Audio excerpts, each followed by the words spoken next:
cercana está la palabra, en tu boca y en tu corazón. Esto es la palabra de fe que predicamos. Si confiesas con tu boca al Señor Jesús y crees en tu corazón que Dios lo levantó de los muertos, serás salvo. Porque con el corazón se cree para justicia, mas con la boca se confiesa para salvación. Con el corazón se cree, creí, por lo cual hablé. En la primera parte vimos la definición que vamos a estar empleando de credo.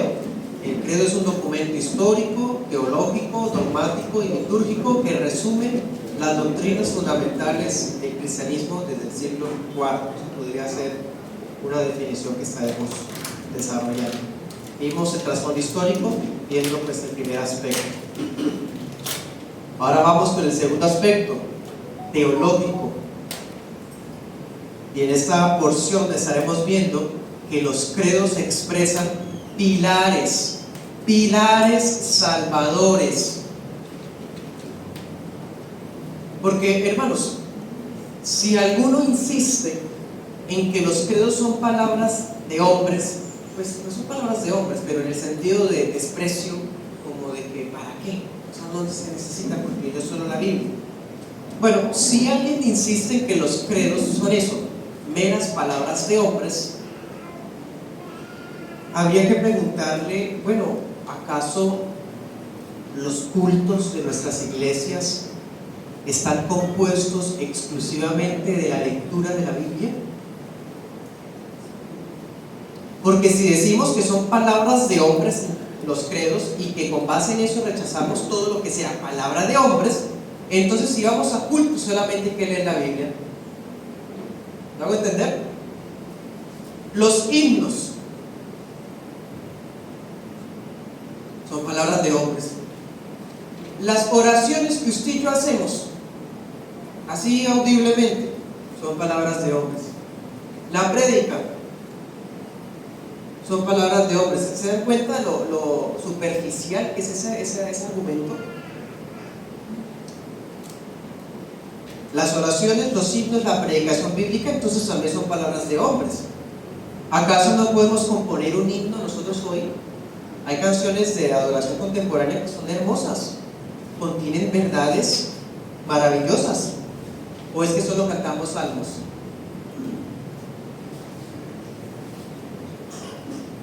¿Sí? Es más, nosotros decimos que un sermón, una oración o un cántico nos edifica en la medida en que es bíblico, ¿o no? Claro, hermano, la canción más hermosa es la que contenga más verdades bíblicas. Y hay en toda la historia de la iglesia, no solamente himnos clásicos, hay canciones modernas que son muy bellas, tienen verdades doctrinales maravillosas que uno dice, ¿cómo hizo para componer esa canción ese hermano o esa hermana? Bueno, ¿por qué no podemos aplicar lo mismo a los credos? Porque los credos vistos de esa manera como edificantes, como un documento histórico usado por las iglesias que nos precedieron, vamos a ver que son muy útiles y que son profundos. Por eso decimos que los credos son teológicos, porque ofrecen resumidamente los fundamentos doctrinales de Dios, Padre, Hijo y Espíritu Santo. Y estas cosas que enseñan los credos son los pilares para la salvación de cualquier creyente en donde sea que esté. El Padre, de Él provienen todas las cosas. Es el Padre del Señor Jesucristo, que fue concebido virginalmente en María, que de verdad fue sepultado, murió y fue sepultado, descendió a los infiernos, en el sentido de que asumió el castigo, el infierno que merecíamos nosotros, resucitó al tercer día y ascendió a los cielos, Dense cuenta, hay varias doctrinas: la ascensión, exaltación del Mesías, que está a la diestra del Padre, que va a venir a juzgar a los vivos y a los muertos. Hay cristología ortodoxa: nació de una virgen, que padeció bajo Poncio Pilato. Puede alguien decir, bueno, pero ¿para qué sirve meter eso de Poncio Pilato? Borrémoslo. Hermano, hasta esa línea es importante porque demuestra que Jesús es una persona histórica. ¿Se dan cuenta? Entonces, quitemos alguna de ellas. Quitemos que nació de la Virgen. Nos quedamos con un humano cualquiera. Quitemos que ascendió a los cielos, se quedó muerto. ¿Se dan cuenta?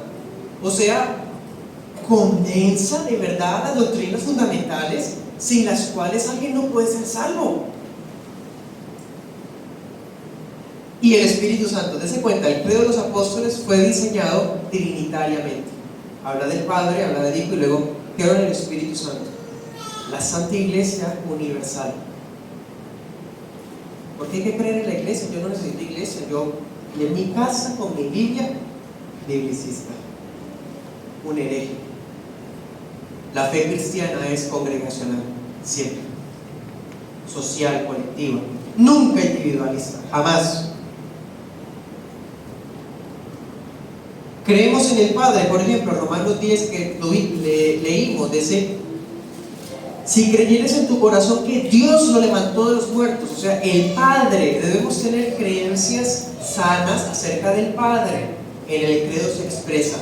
Y es más, el credo de Nicea, que es el siguiente credo, desarrolla el credo de los apóstoles y amplía un poco más la idea.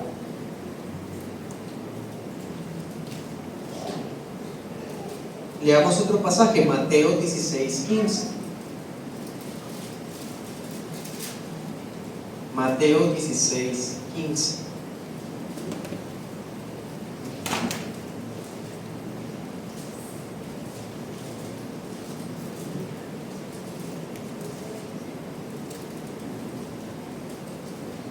Él les dijo: ¿y ustedes quién dicen que soy yo?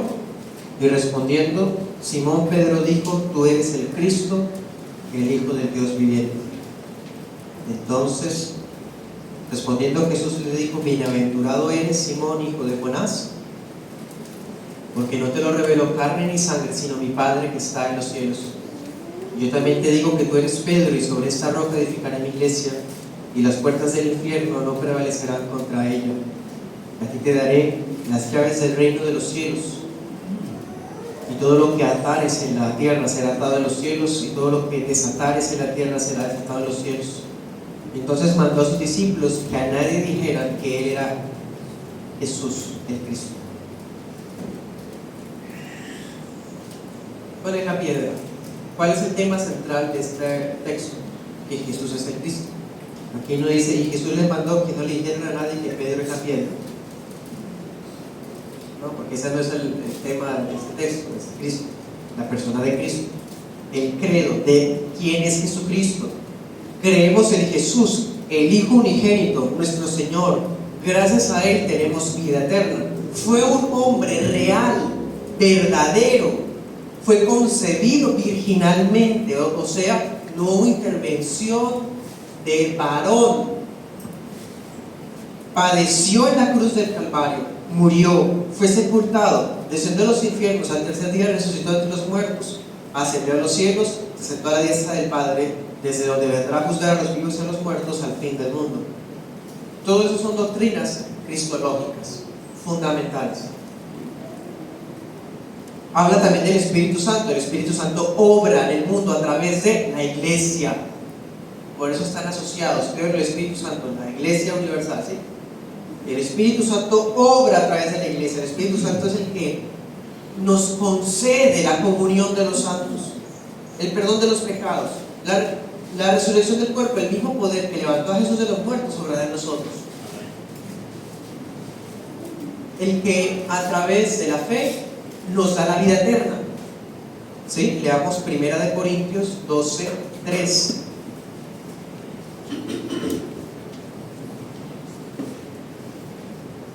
Ahorita en Romanos 10 decía que Dios Padre lo levantó de los muertos. doctrina del Padre. En Mateo 16 vimos que tú eres el Cristo, el Hijo del Dios viviente, doctrina acerca del Hijo, y ahora doctrina sobre el Espíritu Santo. Primera de Corintios 12:3 dice: les hago saber que nadie que hable por el Espíritu de Dios llama anatema a Jesús, y nadie puede llamar a Jesús Señor sino por el Espíritu Santo. El Espíritu Santo, cuando obra en una persona, lo lleva a confesar quién es Jesucristo. Entonces la fe cristiana es trinitaria. Por eso los credos, todos los credos, son trinitarios. Por eso también las sectas rechazan los credos. Irónicamente, bueno, no es casualidad, todas las sectas unitarias satanizan los credos. Pues claro, fueron diseñados para refutarlos, para ponerlos al descubierto. ¿Cómo van a abrazar aquello que por siglos los puso al descubierto? Ahora les pregunto, hermanos, ¿ustedes saben cuáles son los credos? Ya sabemos que los credos nos ofrecen un resumen de las doctrinas fundamentales. Así que, ¿cuáles son las doctrinas fundamentales? ¿Cuáles son las doctrinas que no son opcionales? Bueno, yo no tengo que hacerme una lista, inventármela. Podríamos hacer algo así como que justificación por la sola fe, la deidad de Cristo. Bueno, eso se podría hacer, hermano, pero ya nos hicieron el trabajo, insisto. Los credos, ¿sí? Aquellas doctrinas que fueron defendidas en los primeros concilios ecuménicos. Así se llamaron los concilios ecuménicos. ¿Por qué se les llamó así? No se asusten, no tiene que ver con volvernos amigos de los budistas o abrazarnos con musulmanes y almorzar juntos como hermanos. No se habla de eso. Se les dice ecuménicos porque requirieron la presencia de obispos de diferentes latitudes del mundo. Entonces los concilios ecuménicos no fue que la iglesia de Roma se reunió en secreto y cuando publicaron fue un credo. No, así no fue. Estaba la iglesia de Alejandría, la iglesia de África, la iglesia de Occidente, la iglesia de Oriente, de distintas latitudes, de distintas ciudades, algunos más populares que otros, vinieron ahí. Por eso se le llama concilio ecuménico. Entonces fueron doctrinas defendidas en los primeros concilios ecuménicos y que fueron expresadas en los credos universales. Entonces los credos universales fueron el resultado de esa labor exhaustiva que se dio en los concilios ecuménicos. Y se les dice universales porque todas las denominaciones cristianas a lo largo del mundo y de la historia los han creído. Miren lo importante que es, hermano, porque es que el credo, o sea, toda la iglesia tenemos la Biblia, pero les aseguro que no podemos comulgar o fraternizar con la Biblia de los testigos de Jehová, evidentemente. Ellos dicen que son solo la Biblia, pero eso no nos hace hermanos. En cambio, el credo que se desprende de la Biblia sirve para identificar a mis hermanos, así me vaya a Indonesia, o vamos a hacer una visita a Australia, o vamos a ir a Sudáfrica, vamos a ir a Italia, donde sea que vayamos y hay un hermano, cualquiera sea el nombre de su iglesia, y tiene el credo, ese es un hermano. ¿Se da cuenta de lo valioso que es? Resalta la unidad que tenemos como iglesias en todo el mundo. Ahora les pregunto nuevamente, ¿cuáles son los credos? Porque no solamente es el credo de los apóstoles. Resulta que el credo de los apóstoles comenzó a ser elaborado en el siglo IV, pero no fue suficiente, porque surgieron herejes. El credo originalmente atacaba a los judaizantes, atacaba a los gnósticos, para decir, ustedes no son hermanos de nosotros. Pero no bastó. Entonces fue necesario hacer otros credos, y déjenme decirles, son 5. Los credos universales son 5, y en estos 5 está la doctrina fundamental para todas las iglesias del mundo, literalmente. Los católicos romanos dicen, no, es que hubo más concilios. Sí, hubo más, pero de ahí en adelante empezaron a meter cosas que son antibíblicas. El uso de imágenes e íconos.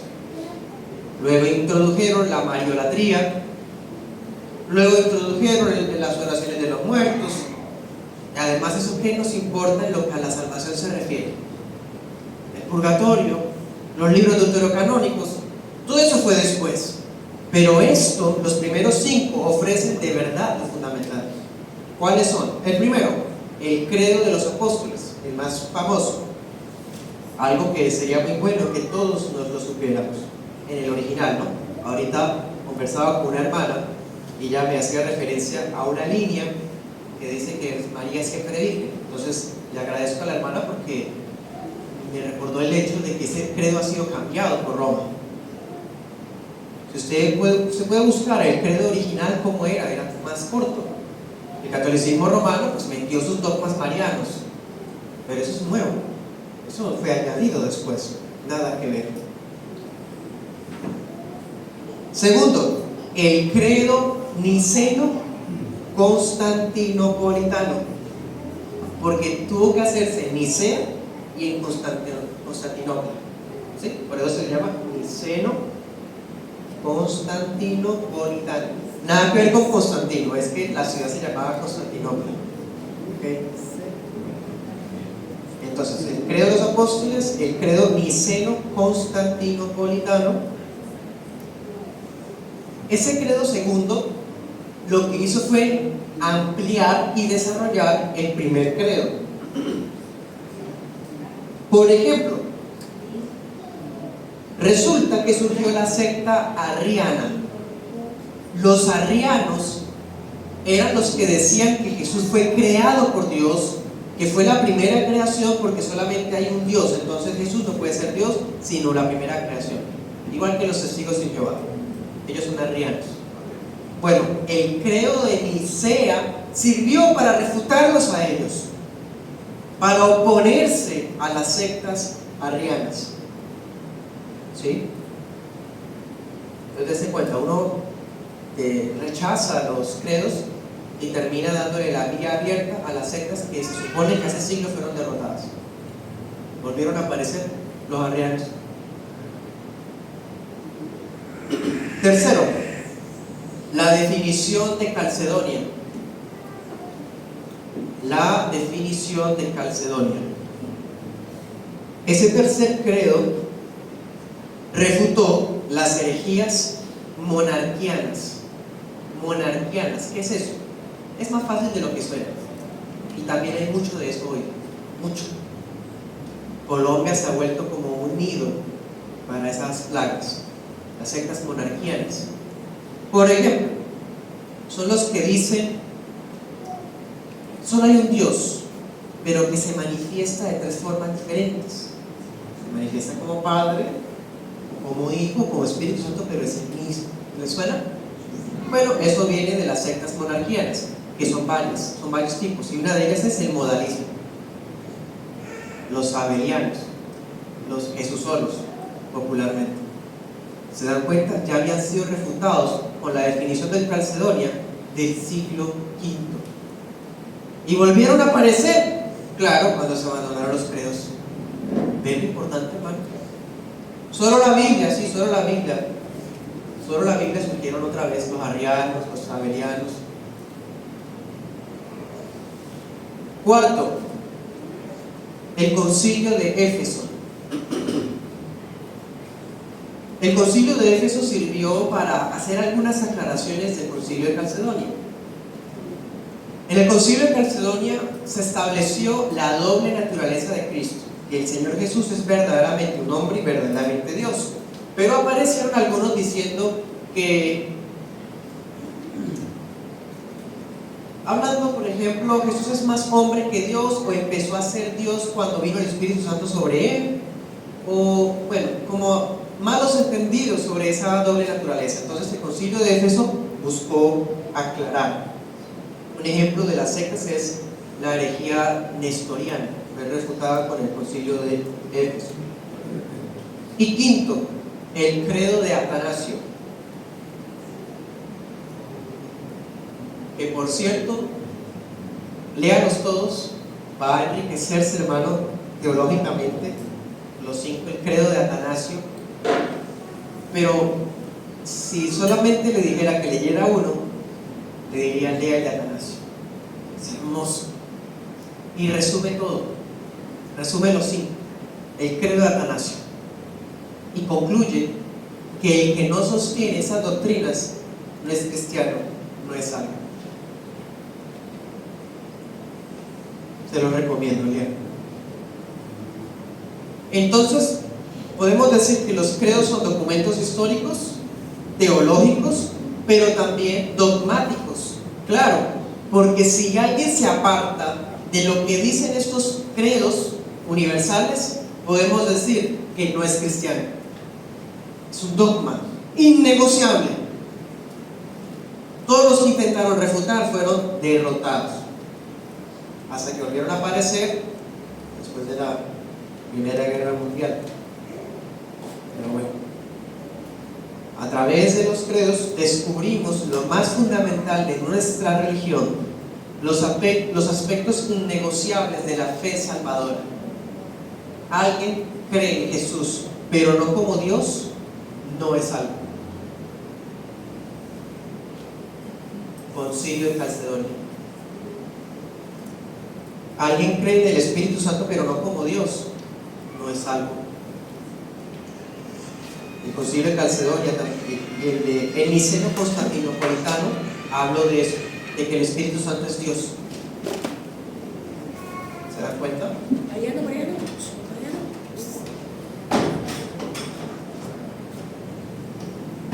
Bien, ahora vamos a una última sección o un último punto aquí dentro de mis temas que traigo. Veamos la relación que tienen los credos con nosotros como bautistas.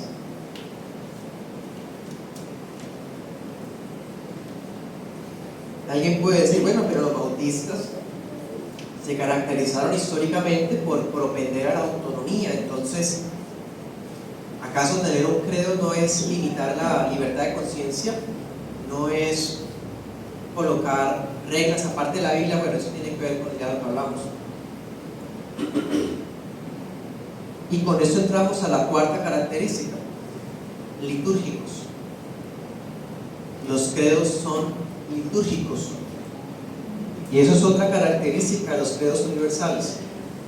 Eso significa que tienen tal importancia que las iglesias cristianas históricas han llegado a incluirlos dentro de sus cultos.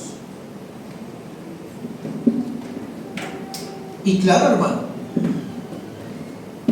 ahorita lo veremos más a fondo con el pastor José Camilo, pero hay una profunda y evidente influencia de los credos en la Confesión Bautista de Fe de Londres en 1789. Las confesiones de fe, las declaraciones de fe, se alimentan de los credos. No comenzaron como corrigiendo los credos, inventémonos algo nuevo, para nada. Es tomando lo que ya se había enseñado en los credos y ampliarlo para el beneficio de la iglesia. Pero bueno, por ejemplo, capítulo 2, 4, 8, 26, 27, 29, 31, 32 desarrollan puntos de los credos textualmente, ¿sí? Y tanto es así que varias de las primeras iglesias bautistas particulares usaban los credos como parte de la adoración. Y aún hoy todavía algunas iglesias recitan los credos al comienzo del culto o al final del culto. Cada iglesia local determina cómo, cuándo, en dónde hacerlo, ¿sí? Algunas no lo hacen. A lo que voy es que pensémoslo de esta manera, hermanos. Ya habiendo visto la importancia que tienen los credos, la utilidad que tenían, por ejemplo, al momento de discipular a alguien.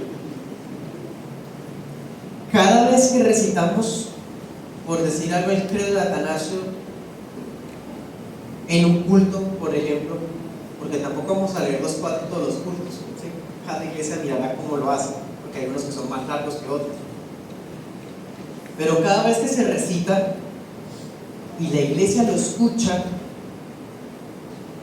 es una oportunidad para recordar los puntos más importantes de lo que creemos y una oportunidad para ser discipulados y hasta para discipular a los que nos están acompañando.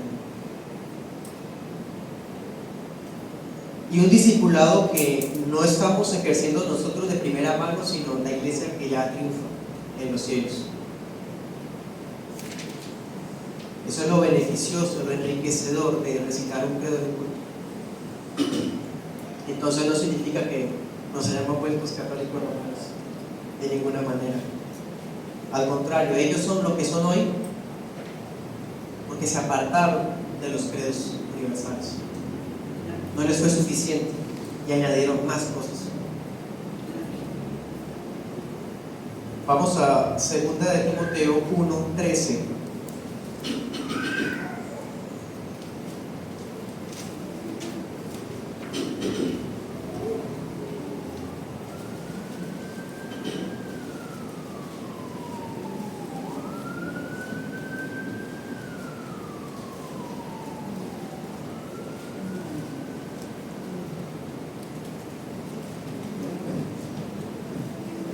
Segunda de Timoteo 1:13 dice: retén la forma de las sanas palabras que de mí oíste en la fe y amor que es en Cristo Jesús.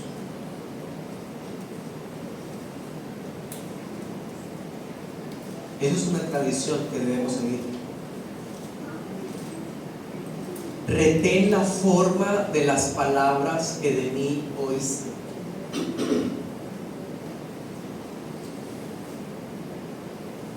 Ahorita leía un libro escrito por el pastor Núñez, que escribe una frase muy interesante, algo así como: hoy día hay muchos predicadores que se paran en el púlpito y dicen: usted debe poner su mirada solamente en Cristo, no debe verme a mí. Pero es una forma de decir que no tienen que cuestionar lo que yo hago. Muchos dicen de esa manera, o sea, pongan la mirada solamente en Jesús, no me miren a mí. Y el pastor decía: pues suena bien, pero hay un problema con esa frase. El apóstol Pablo decía: sed imitadores de mí como yo soy de Cristo. Se supone que un pastor sano no va a estar diciendo eso, al contrario, puede llegar a decir: pueden imitarme a mí, porque su fe va a ser bíblica. Mire, Pablo aquí lo vuelve a hacer. Le dice a Timoteo: retén la forma de las palabras que de mí oíste. Un pastor bíblico puede pararse a decir eso. Como no les he enseñado otra cosa más allá de lo bíblico, les puedo decir: retengan la forma de las palabras que de mí han oído. Eso es una tradición que podemos apreciar, discernir y aprender lo que nuestros pastores nos enseñan. Lo que hacemos con los credos es exactamente lo mismo. Estamos reteniendo la forma de las palabras que ellos oyeron de antes de ellos, y eso se ha ido pasando por generaciones, y seguimos reteniendo la forma de las sanas palabras que oímos. Y eso es apostólico, porque va hasta un punto de origen con los apóstoles en Cristo Jesús. Si nos damos cuenta, hermanos, bastante importante. Entonces démonos cuenta de esto. Los credos son documentos históricos, teológicos, nos muestran la Trinidad de Dios, la personalidad o los atributos de Dios Padre, la deidad del Hijo, la deidad del Espíritu Santo. Son dogmáticos porque a esas alturas, ¿quién va a atreverse a suprimir o a sacar líneas de los credos o modificarlos o perfeccionarlos. Eso sería realmente algo más arrogante, ¿no? Alguien diga, no, es que por todos esos siglos a la iglesia se le olvidó decir eso. Y los credos también son litúrgicos, porque pueden ser parte de nuestros cultos, conforme a la disponibilidad de cada iglesia local. Permítanme darles 3 conclusiones. Primera conclusión: interpretar sola escritura como solo necesito la Biblia y nada más es ignorancia. Ignorancia. Peor, es desligarse de una herencia, de un legado, de retener la forma de las palabras que los que estuvieron antes de mí, ellos sí la retuvieron y me las están pasando y yo estoy diciendo, no, yo no sigo hombres. Los credos funcionan como una unión con la iglesia del pasado y una unión con la iglesia del presente, cualquiera sea su denominación. No nos podemos desligar de ese legado histórico, teológico, dogmático y litúrgico de siglos. Los credos, vistos de la manera como los hemos compartido en esta tarde, fomentan la unidad. Fomentan la unidad. Alguien dice, no, traen división. Bueno, trae división con los herejes. Trae división porque ponen al descubierto las sectas. Pero entre hermanos fomentan la unidad. Tenemos la confianza de reunirnos porque abrazamos la misma confesión de fe. ¡Qué hermoso es eso! Pero los credos amplían aún más ese campo de fraternidad, porque puedo extenderle la mano de amistad sincera a un hermano luterano. Él tiene otra confesión de fe y tenemos algunas doctrinas distintas, prácticas distintas, pero lo fundamental, es un hijo de Dios, como yo también lo soy. Fomenta la unidad en la iglesia local porque yo puedo decir, con los 10, 20, 30 hermanos de mi iglesia creemos lo mismo. Eso fomenta unidad. Sean todos del mismo pensar, del mismo sentir, del mismo pensamiento. Corintios, Filipenses, ¿se acuerdan? ¿Cómo? Por medio de lo mismo que creemos. Creí, por lo cual hablé. Creemos lo mismo, hermanos. Ah, pero es que yo creo algo diferente en cuanto a algo más terciario, secundario. No, no estamos hablando de eso, estamos hablando de lo fundamental, de aquello que nos enlaza unos con otros. Los credos fomentan la unidad entre los miembros de la iglesia local y a la vez fomentan la unidad con iglesias de cualquier parte del mundo. Podemos encontrarnos un hermano de la iglesia anglicana baja y decir que mi hermano, creemos lo mismo, aunque tenga los 39 artículos y yo la confesión de Londres, pero creemos lo mismo en lo fundamental. Y saben, lo hermoso también es que no solamente me unen con iglesias de cualquier lado del mundo hoy, sino con las iglesias de antes. Esas son las verdaderas sendas antiguas. Esas sí son. Qué triste es, hermano, que hoy se piense que sendas antiguas es no haberse pintado el cabello, o cantar con una pandereta, o estar congregados por allá en un campo, con escasos recursos. Bueno, todos esos fueron puntos de la historia que fueron necesarios para lo que hoy tenemos. Pero esas no son las sendas antiguas. Las sendas antiguas tienen 20 siglos, no son del siglo pasado.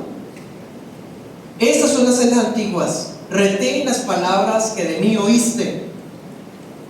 Creí, por lo cual hablé. Esas son las sendas antiguas. Que podemos enlazarnos con las iglesias antiguas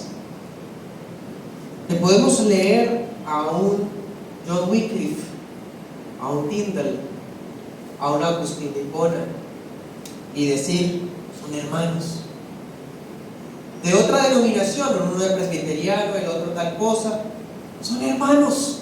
John Hus, los puritanos, Spurgeon, Edwards, hermanos, los que ustedes conozcan. ¿Por qué los leen?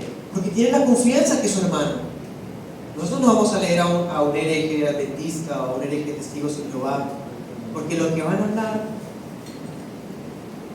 se desligaron de la herencia, no tienen nada que ofrecer, pero nos unimos a ellos en siglos de tradición apostólica sana.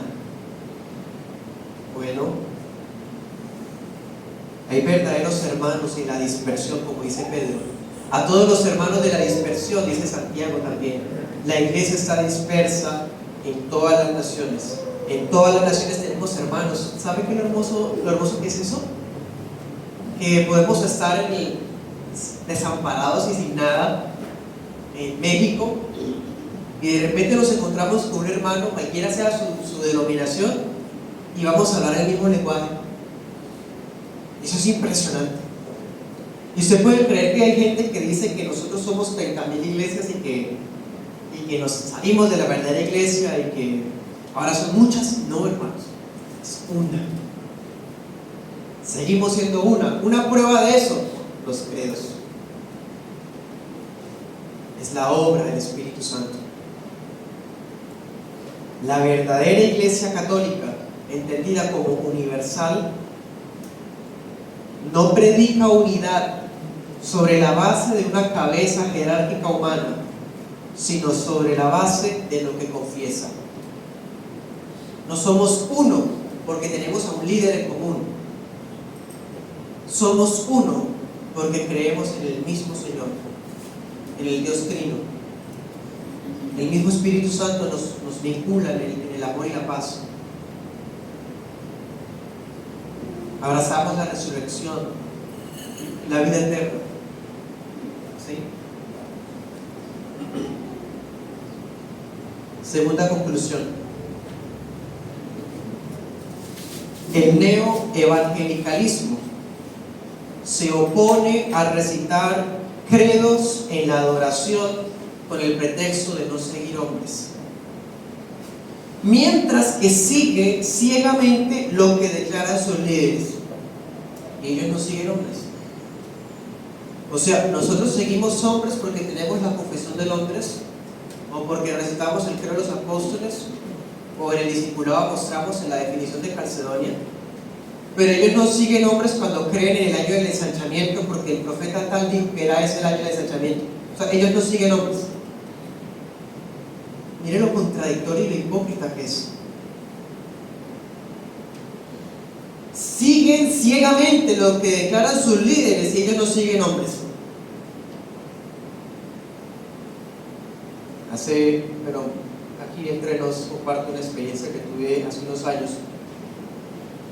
Una fulana me contó que el pastor de su iglesia le había impuesto manos y la había nombrado pastora. Yo le decía, hermana, eso no está bien porque no es bíblico, no es un llamado bíblico que esté ordenado en las escrituras. Dijo, ¿usted de qué iglesia es? Yo soy de la iglesia bautista. Es que yo no sigo hombres. O sea, yo sigo hombres porque le digo que la Biblia no lo permite, la ordenación de mujeres al ministerio, y ella no sigue hombres que fue nombrada pastora por un hombre que le puso manos. Así está la situación de la iglesia evangélica moderna.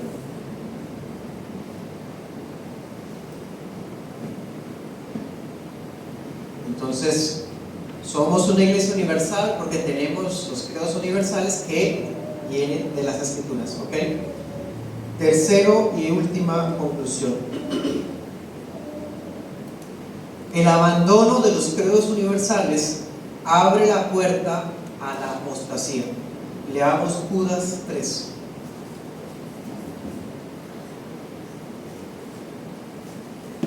Judas 3.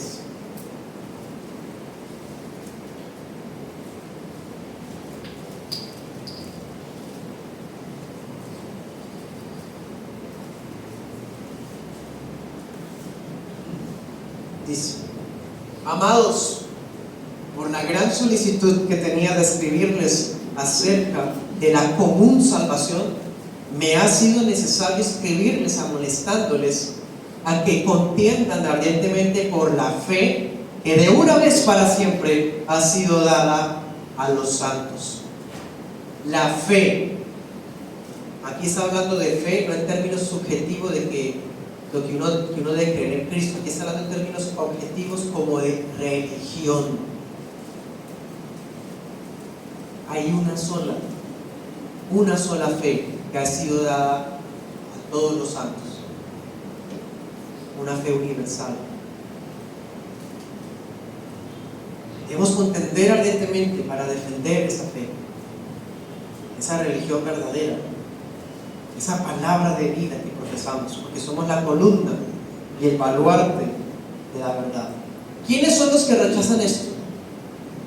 Los que rechazan estos pilares, los que los revisan, los cuestionan y los actualizan. Las sectas. Irónicamente, los únicos en la herencia de la reforma protestante, la iglesia anglicana los profesa, la iglesia presbiteriana los profesa, los bautistas particulares los profesan, la iglesia luterana los profesa, los husitas lo profesan, los valdenses lo profesan, todos los profesamos menos los anabaptistas. E irónicamente, de los anabaptistas, ¿quiénes surgieron? Los testigos de Jehová, los mormones, el neopentecostalismo, los judaizantes. Hermano, rechazar los credos universales es abrir la puerta de la bienvenida a la apostasía. Nadie tiene la libertad de creer lo que le parezca. Ya hay una fe que nos ha sido dada y esa fe debemos recibirla, retenerla y contender por ella, porque es una sola y nos ha sido dada para siempre. Nadie tiene la libertad de decir, bueno, yo creo en todo eso, pero esa parte cuando dice descendió a los infiernos y al tercer día resucitó, no me parece mucho, porque es que viernes, sábado, no se completan los 3 días y empieza a cambiar. Es que no es domingo, debe ser el sábado, y con el sábado es que viene la salvación. ¿Sí? ¿Quiénes dicen eso, hermano? Las sectas.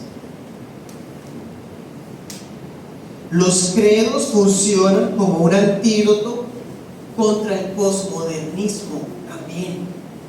No solamente con las sectas viejas que volvieron a aparecer, sino que también sirven para defendernos de las sectas modernas que están emergiendo, la iglesia emergente y todas las doctrinas posmodernas, creyentes abrazando doctrinas pro LGTB, pro aborto. Preguntémosle si creen los credos. No los creen.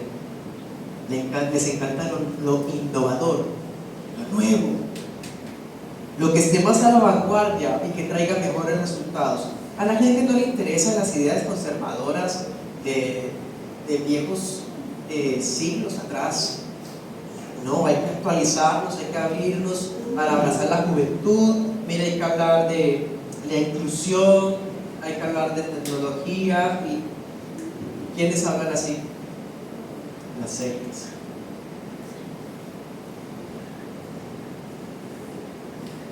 Estos tesoros son conservadores, hermanos, en el buen sentido de la palabra. Pero me atrevo a usar esa expresión porque es que la fe que nos ha sido dada no tiene derecho a ser cambiada o modificada o actualizada, es una vez para siempre. Y los credos son una expresión de esa única fe. Seremos guardados del posmodernismo. Es que ¿usted de verdad cree que todo lo que la Biblia dice es verdad? No hay evidencias arqueológicas de la salida del Éxodo o de un Jesús que de verdad haya hecho esto y eso, y termina generando una secta nueva. ¿Se dan cuenta? Así, hermano, una y otra vez podemos seguir con los ejemplos. Dense cuenta, la apostasía tiene distintas manifestaciones, distintas formas. No solamente están los testigos de Jehová o los Jesús solos. No, hay muchas formas. Aferrarnos. Y otra cosa, si entendemos estas doctrinas que salen los 5 credos universales, mira hermano, no nos basta la vida entera para estudiar lo que estos 5 contienen sin dejar de deleitarnos. Tan solo miremos, por ejemplo, la definición de Calcedonio,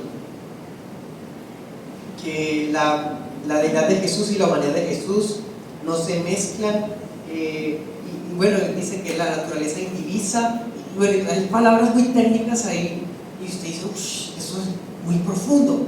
Bueno, estúdielo, eso le va a llevar años, eso es enriquecedor, apasionante.